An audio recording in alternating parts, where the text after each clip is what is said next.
Dear Kuya Allen, tawagin niyo na lang po akong Justin.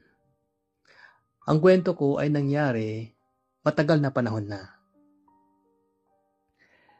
Galing ako sa isang broken family na tila dumarami na rin sa Pilipinas.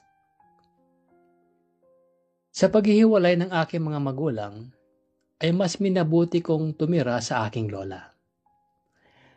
Kasama sa bahay ng aking lola ang bunso niyang anak na kung saan ay umaasa ang aking lola.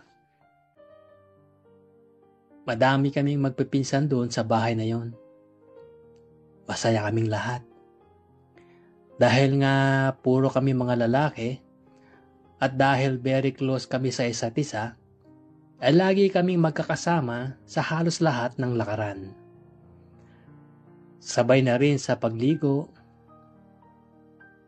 sa pagkain, pati sa pagtulog ay magkakatabi din kami.